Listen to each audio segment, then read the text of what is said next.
कामना, काम बड़ा शत्रु है, इसीलिए उन्नति नहीं हो पाती अध्यात्म में।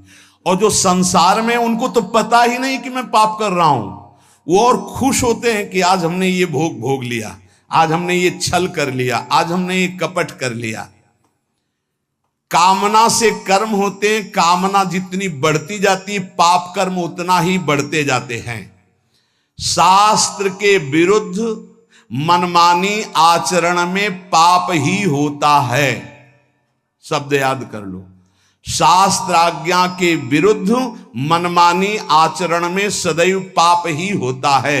ये विकर्म बड़ा भयावह होता है और ये भारी दंड देता है, और ये कभी नष्ट नहीं होता। नष्ट तो भगवान कर सकते हैं केवल। ये आकाश में छाया हुआ शत्रु समझो, जिस समय इसका समय आएगा उसी समय भयानक घटना रूप बन जाएगा, ये रोग रूप बन जाएगा। किसी की भी बुद्धि में बैठकर आपका अहित करो, बड़ा विचित्र स्वरूप है। कोई पूछ रहा था कि भाई भगवान के यहां तो बहुत नरक भोगवाएं, फिर यहां जन्म दें और कष्ट दें, ऐसा एक पाप कर्म है? अगर इस सृष्टि में, भारत में तुम एक कोई पाप कर्म तुम्हारा प्रकाशित हो जाए कि एक हिंसा की, एक बेविचार किया, एक छेड़ा, तो उसकी सजा देख लो जाके कानून में। बोले 20 वर्ष की जेल और 1 लाख रुपया जुर्माना। इसके बाद जुर्माना क्यों, जब उसको सजा दी जा रही है तो जुर्माना कैसे दे? उसको तो सजा दे दी। नहीं, कानून है, ऊपर से है जुर्माना।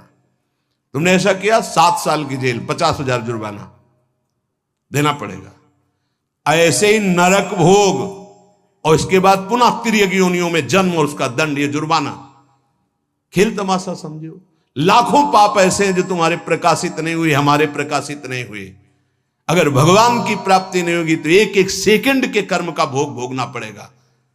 ये कब तक चलता रहेगा? जब से सृष्टि रची गई आज तक चल रहा है। तो इसलिए मुझे मनुष्य शरीर से तत्वबोध या भगवत प्राप्ति अत्यंत आवश्यक है। ये काम करने के लिए हम आए हैं। कर्मों को भोगना ही पड़ता है, चाहे जहां भाग के जाओ।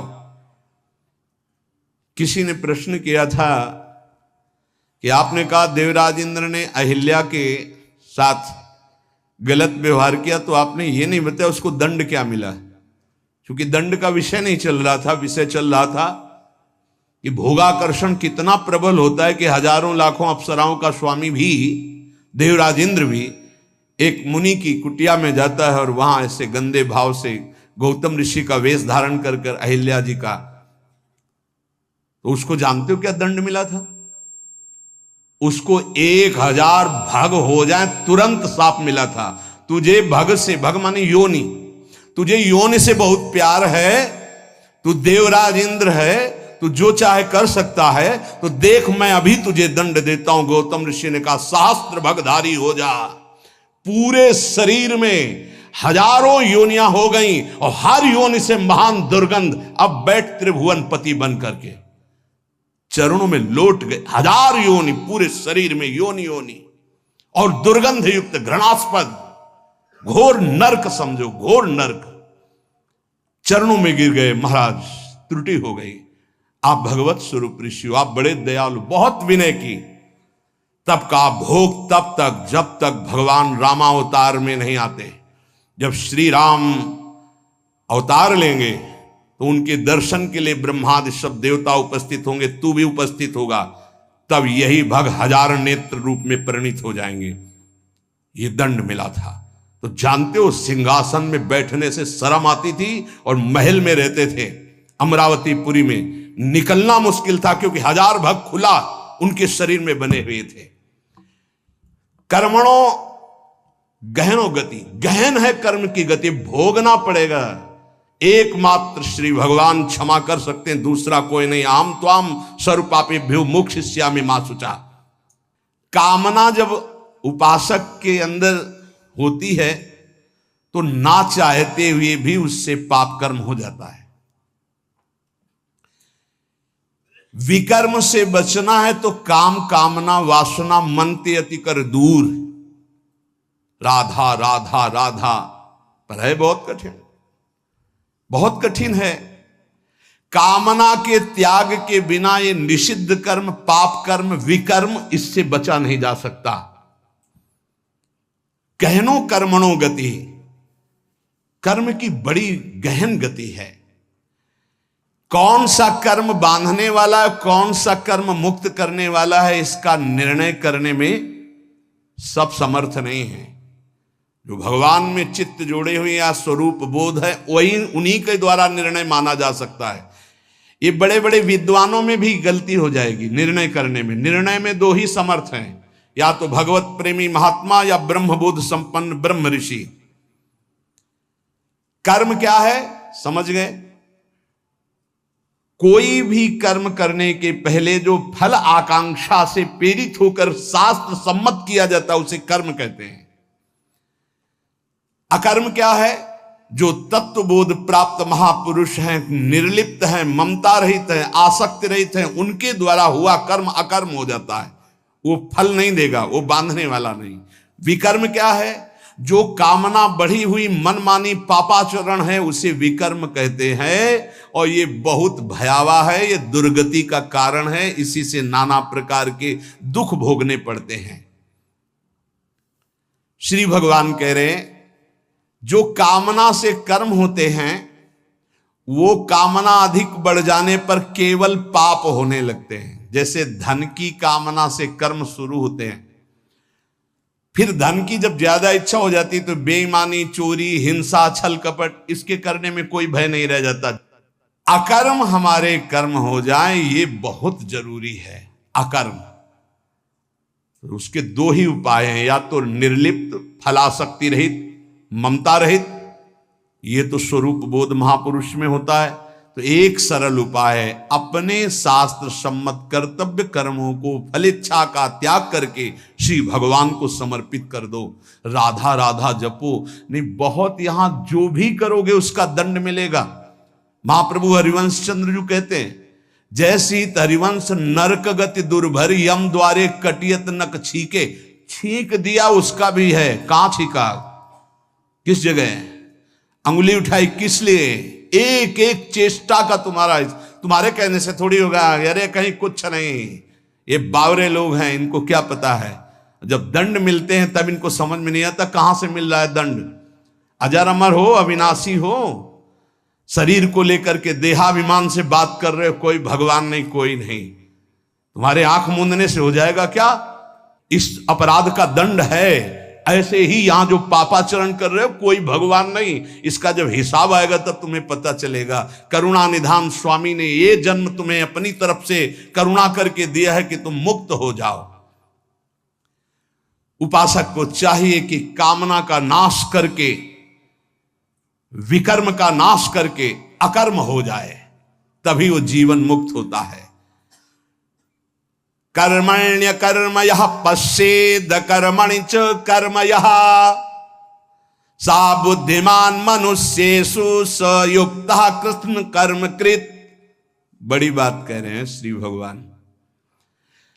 कर्मण्य कर्म यह पश्येद कर्मणि च कर्म यह, जो मनुष्य कर्म में अकर्म देखता है स्थिति, और जो अकर्म में कर्म देखता है, वो मनुष्यों में सर्वश्रेष्ठ बुद्धिमान है, वो योगी है, वो ज्ञानी है, वो संपूर्ण कर्मों को करने वाला होते हुए भी कृतकृत्य जीवन मुक्त है।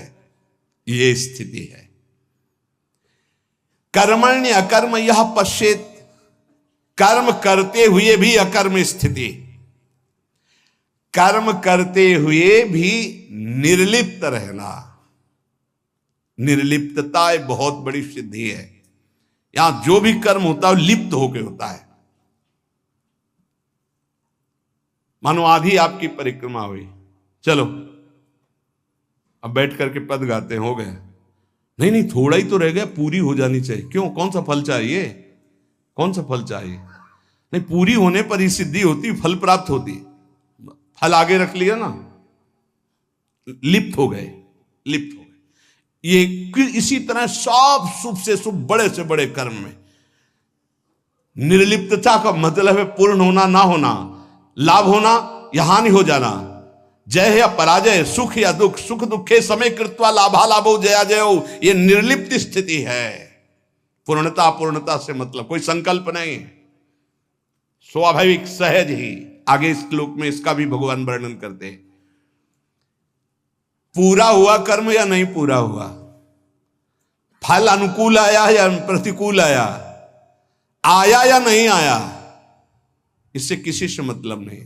निर्लिप्त शास्त्र सम्मत केवल कर्म बिना किसी संकल्प इच्छा के हो रहा है। यंत्रवत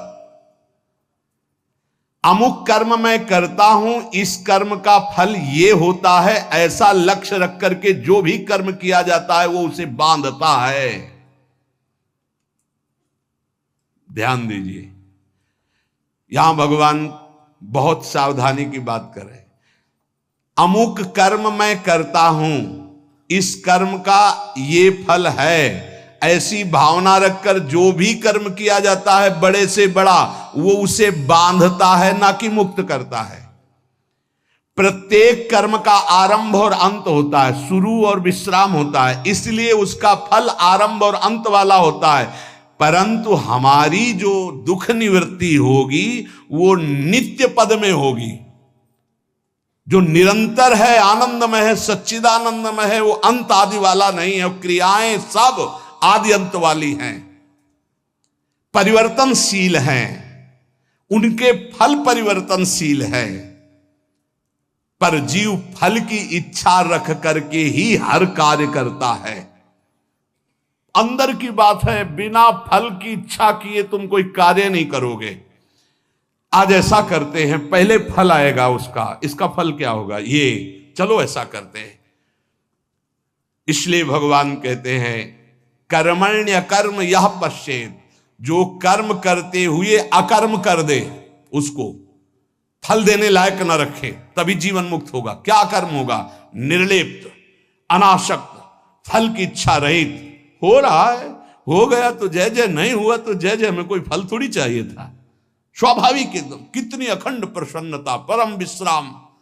लेकिन ये बात जब तक स्व का बोध नहीं है तब तक नहीं होगा। वो बहुत परेशान हो जाएगा, चिंतित हो जाएगा। फल की इच्छा ना रखने से नया राग उत्पन्न नहीं होता, नया राग उत्पन्न ना होने से वो बंधन मुक्त हो जाता है। ये कैसे समझ में आएगा, बहुत कठिन है ये समझ में आना। साधक सर्वथा वीतराग तभी होगा जब उसका नया राग उत्पन्न ना हो। वीतराग महापुरुष के सारे कर्म अकर्म हो जाते हैं। जीव का जन्म, जीव का मरण, जीव को भोग प्राप्ति कर्मों के अनुबंध से होता है, इसी कर्मों के बंधन से। जैसे किसी परिवार में बालक हुआ तो उसमें केवल बालक का ही कर्म नहीं है, पूरे परिवार का साथ में जुड़ा हुआ कर्म है। कोई उसकी मां बना, कोई पिता बना, कोई भाई बना, कोई मित्र बना, कोई पड़ोसी शत्रु पक्ष का भी है जिसकी जलन हुई कि लड़का हुआ है। ऋणानुबंध, उनमें सैकड़ों हजारों लाखों के कर्म बंधन उस बालक से जुड़े हुए हैं। किसी का वो ऋण चुकाने आया है और किसी से ऋण वसूल करने आया है, किसी का सुख भोगा तो सुख देने आया है और किसी का बदला लेने आया है। सैकड़ों अनुबंध हैं उसके, एक बार जन्म में सैकड़ों कर्मों के अनुबंध हैं। अनेक जन्मों में अनेक लोगों से किया हुआ कर्म उसको भोगना होता है।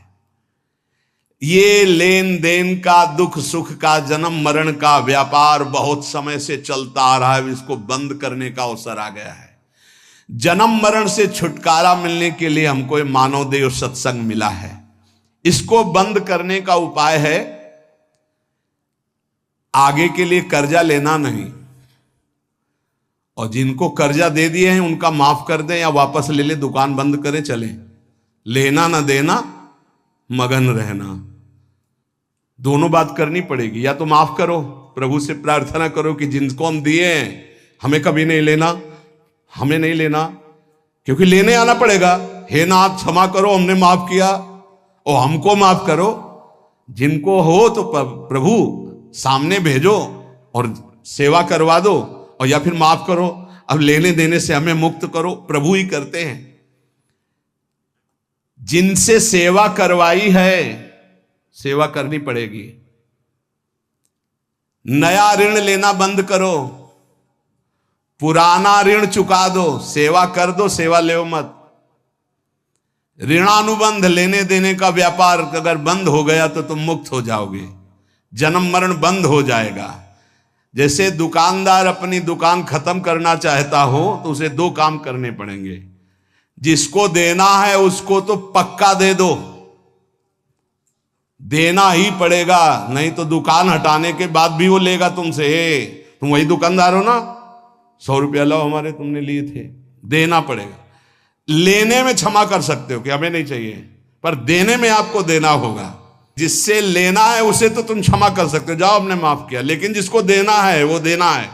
नहीं वो तो कहीं भी दुकान खत्म करने के बाद भी मिलोगे तो तुमसे ले लेगा। अगर ये लेना और देना दोनों मिटा पाए इस जन्म में, तभी तो। जैसे कोई गाली दी तो हिसाब है भाई, हिसाब है। और हृदय में पीड़ा हुई ना तो हमने पहुंचाई होगी पीड़ा। राधा राधा राधा। किसी ने धक्का मारा, किसी ने कटु व्यवहार किया, अपमान किया, भगवान हमारे किसी अपराध का मार्जन कर रहे हैं, इसीलिए भक्त सहता है। अपने लिए अब किसी से कोई ऋण ना ले, सेवा किसी भी तरह का कुछ भी ऋण, ये ध्यान रखो। यहां से जाना है, हमें यहां से जाना है। शरीर से प्रेम ना अपने करो ना किसी और के करो, ये छूटने वाला है, जाने वाला है। कब जाएगा अब इसका पता नहीं, शाम के जाएगा कि कल सुबह जाएगा कि दोपहर जाएगा, 10 वर्ष में जाएगा कि 5 वर्ष, जाना है। जब हमें जाना है इस देश से तो फैलावा काहे को फैलाओ, समेट के अटैची बिल्कुल तैयार। मरने से सब जग डरा मेरो मन आनंद, कब मरी हो कब भेटी हो पूर्ण परमानंद। समझ में आ रहा है? मरने वाली अब शकुन वाली बात घर में अगर चला दे तो फिर बहुत ही, हाँ ये आखिरी मृत्यु होनी चाहिए। पर घर परिवार में बातें अब शकुन मानी जाती हैं, मरने की बात नहीं। नहीं क्यों? क्योंकि फिर पापाचरण में रति नहीं होगी अगर मरना दिमाग में रहेगा। नारायण स्वामी ने कहा 2 बात दिमाग में रख लो, एक नारायण को, दूसरी मृत्यु को। क्योंकि जाना है यहां से तो गंदी कमाई काहे को करो, अच्छी कमाई भगवान नाम, दूसरों को सुख प्रदान करना। संसार से जो तुमने ऋण लिया है, अब हम किस किस को जाने किस किस जन्म से क्या लिया है। तो सरकार कह रहे हैं अहम त्वाम सर्व पापेभ्यो मोक्षयिष्यामि मा शुचा। श्री कृष्ण की शरण में हो जाओ, वो लेना देना दोनों का हिसाब कर देंगे। मालिक, नौकर का ऋण मालिक चुकाता है, सेवक का बंधन मालिक मुक्त करता है। कोई भी गड़बड़ी हो जाए तो आगे मालिक को आना पड़ेगा। अगर सही ईमानदार मालिक है तो छाती आगे लगे, नहीं मुझे मार लो, इसको छोड़ दो, जो भी कहो वो मैं दंड स्वीकार कर, इसको छोड़ दो। तुरंत विभीषण पाछे मेला, सन्मुख राम सहयो सोई सेला। ये हमारे स्वामी का स्वभाव है। सेवा भजन जप ध्यान समाधि, अगर ये अपने लिए है तो बंधन बहुत जोर का भी रहेगा समाधि तक, और अगर ये जगत मंगल के लिए है तो लेना देना खत्म हो जाएगा इसी से। ये भी अपने लिए नहीं है। अब आप ये भी समझ लीजिए, कह रहे सेवा भजन जप ध्यान समाधि ये जगत जगदीश स्वरूप है, इनके लिए है। जो भजन कर रहा हूं, सर्वे भवंत सुखिना सर्वे संत निरामया, अगर इसका सुख मेरे लिए है तो फिर आओ यहां। अगर ये भगवान को समर्पित है, बहुत समझना है, बहुत समझना है। ये महापुरुषों के वचन हैं।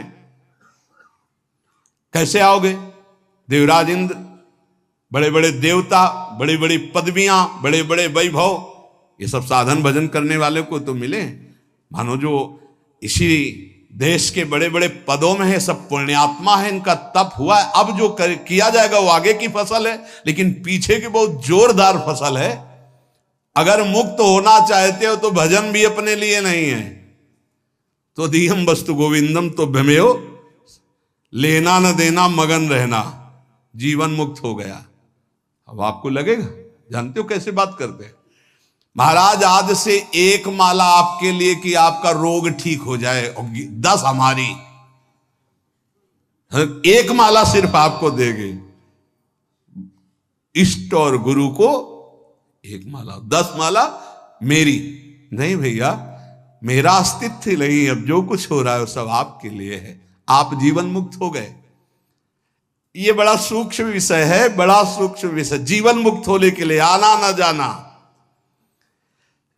सेवा भजन जप ध्यान समाधि, ये केवल संसार के हित के लिए है।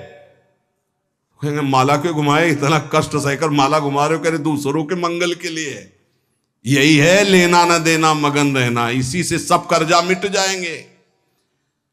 भजन करने से सबके कर्जे निपट जाएंगे, जन्म जन्मांतर के जो हैं। नहीं कहां तक देंगे हम, कोई पीट रहा है, किसी को पीट रहे, सब हिसाब किताब हो रहे। कभी गर्भई में नष्ट हो गए, कभी जवानी में, कभी ये, कितना प्रपंच है।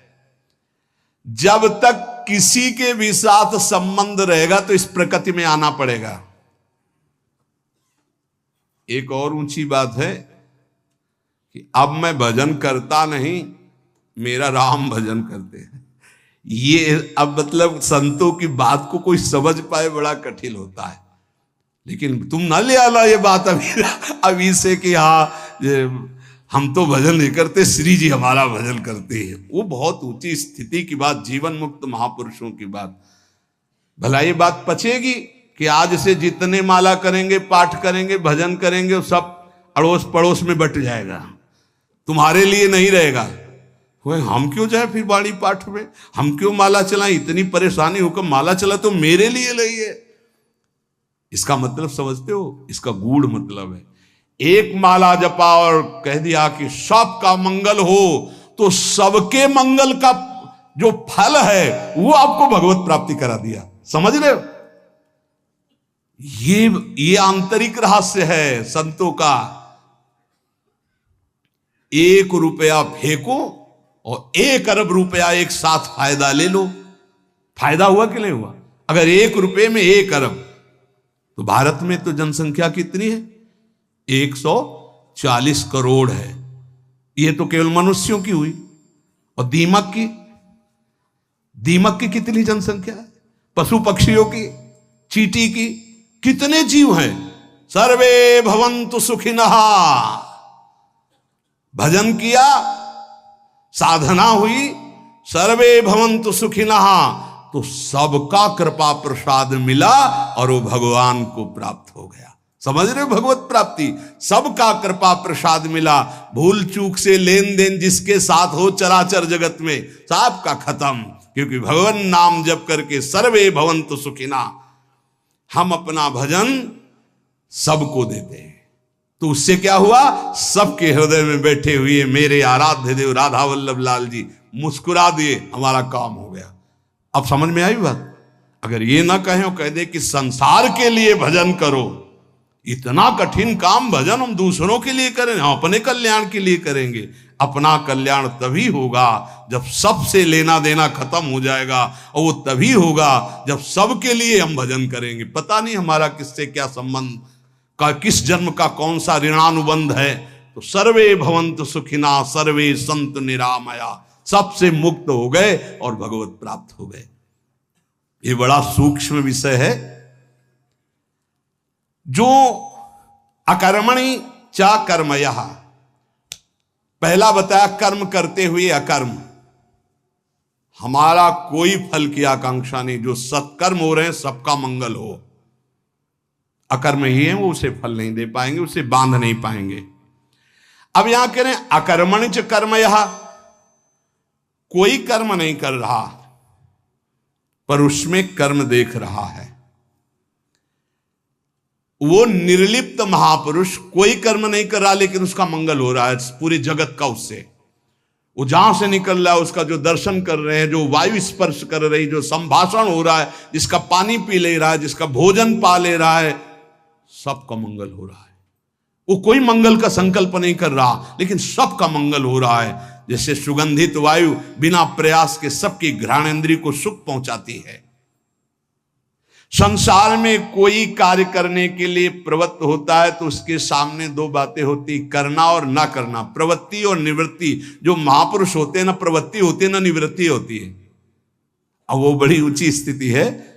ऐसे महापुरुष अकर्म में भी कर्म देखते हैं और कर्म में भी अकर्म देखते हैं, अर्थात निर्लिप्त रहते हैं। नैव तस्य कृते नार्थो ना कृते नेह कश्चन, कोई भी प्रयोजन नहीं होता पर स्वाभाविक जगत मंगल उनके द्वारा होता रहता है। जब तक कोई भी प्रकृति से संबंध रखेगा मुक्त नहीं हो सकता। ये सब प्रकृति है, स्थूल सूक्ष्म कारण, तीनों लोग, चराचर जगत। ऊब गए होगे सुन के। अब देखो जरा विचार, आश्रय कितना मीठा है ना। ये है कठिनता। तभी कहा गया मुक्त होना कोई खिलवाड़ है, पर एक सांकरी गली है, आ जाओ, बिल्कुल नजदीक है। हमारे भाई श्यामाजू को राज, वो सब ठीक कर देंगे। बहुत करुणामयी है लाडली जो। जरा सा जहां मुस्कुराकर प्रीतम की तरफ देखा, कहा आने दो, पास हो जाएंगे। तो अब तो हमें भरोसा हो जाना चाहिए कि हमें कहा कि आने दो नहीं, हमें तो पास करवा दिया, बुला लिया। वृंदावन आ गए, श्री जी का जस सुन रहे हैं। श्री जी की इतना कठिन है, देख लो। ये एक योग का वर्णन हो रहा, कितना कठिन है। प्रकृति की रचना से किंचन मात्र संबंध नहीं रखना, और यहां इसी में लगे हुए हैं, केवल इसी में, प्रकृति के ही पोषण में लगे हुए हैं। बड़ा कठिन। परमार्थ की उन्नति को नहीं जानता, प्रकृति की उन्नति को जानता है। प्रकृति से किंचन मात्र संबंध न रहना, यह परमार्थ की उन्नति है, अंदर की बात। इसीलिए अध्यात्म बड़ा सूक्ष्म है। ना प्रवृत्ति ना निवृत्ति, ऐसी स्थिति वो महापुरुष अकर्म में भी कर्म और कर्म में भी अकर्म स्थिति देखता है। चलना फिरना, खाना पीना, स्थूल शरीर की क्रियाएं, एकांत में रहना, चिंतन करना, ध्यान लगाना, सूक्ष्म शरीर की क्रियाएं, और समाधि लगाना, कारण शरीर की क्रियाएं, ये तीनों क्रियाएं मेरी नहीं है, निर्लिप्त। ये स्थिति उस महापुरुष के द्वारा सारे कर्म अकर्म होते हैं। इसीलिए योगस्था कुर कर्माणि, सब बुद्धिमान मनुष्येषु, वही बुद्धिमान है जो कर्म में अकर्म और अकर्म में कर्म को देखता है। सायुक्तः, जो सिद्धि असिद्धि में, जय विजय में, लाभ हानि में, सुख दुख में समान रहता, वो भगवत प्राप्त महापुरुष होता है। परंतु जब तक कुछ पाना शेष है तब तक आना और जाना भी शेष है। शब्द ध्यान कीजिए, जब तक कुछ पाना शेष है तब तक आना और जाना शेष है, और जब कुछ पाने की इच्छा नहीं रखती है अंदर वृत्ति कोई बुद्धि, तो वो जीवन मुक्त अवस्था को प्राप्त होती है। नाशवान शरीर से संबंध रखने वाला पाने की इच्छा रखता ही है। जब शरीर संबंध छूट जाता है तब परमात्मा की प्राप्ति होती है। करना, जानना और पाना, ये तीनों बातें सिद्ध पुरुष में नहीं होती। करना, जानना और पाना, ये तीन बातें सिद्ध पुरुष में नहीं होती। उसे ही जीवन मुक्त महापुरुष होता। ना कुछ करना बाकी है, ना कुछ जानना बाकी है, ना कुछ पाना बाकी है। वो इस अशुभ संसार से मुक्त हो जाता है। यस्य सर्वे समारंभा काम संकल्प वर्जिताः ज्ञानाग्निदग्ध कर्माणं तमाहु पंडितम बुधाः। भगवान इस श्लोक में वर्णन करते हैं कि जिसका बिना किसी संकल्प के, कामना के, बिना किसी कामना के संपूर्ण कर्म हो रहे हैं, वो कर्म ज्ञान रूपी अग्नि में जलकर भस्म हो जाते हैं, वही जीवन मुक्त, वही पंडित, वही बुद्धिमान। तो एक ज्ञान अग्नि है और एक प्रेमाग्नि है। तो अगर ज्ञान समझ में ना आ रहा हो तो बस इतना समझ लो कि हर कर्म भगवान को अर्पित कर दोगे, वो तुम्हें बांध नहीं पाएगा। बड़ी चतुरता की बात है, पर माया भुला देगी, अर्पण करवाना भुला देगी।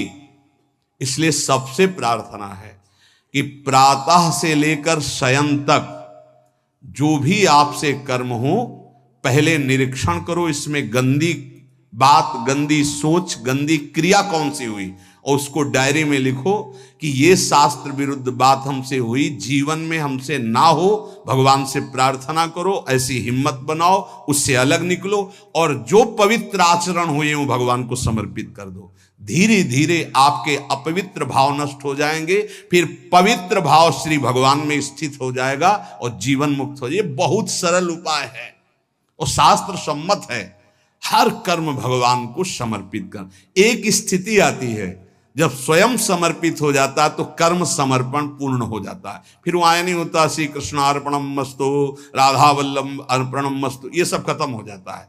पर प्रारंभ में सिद्ध बनने की चेष्टा ना करे। अगर भूल हो जाए तो हम कह रहे हैं प्रातः से लेकर रात्रि को जब शयन करो तब पूरा का पूरा जोड़ करके, हे प्रभु सुबह से उठे से शाम तक अभी तक ये सब हुआ आपके चरणों में अर्पित है। नाथ आप मुझे बंधन मुक्त करके अपने चरणों का प्रेम प्रदान करो, अपने चरणों का आश्रय प्रदान करो। ऐसा करने से ये जो बड़ा सुंदर विवेचन है, पर ये समझ पाना बड़ा कठिन है, तो भगवान को समर्पित कर दो, वो सब समझते हैं, वो कर्म बंधन मुक्त कर देंगे। शेष चर्चा आगे। श्री राधा।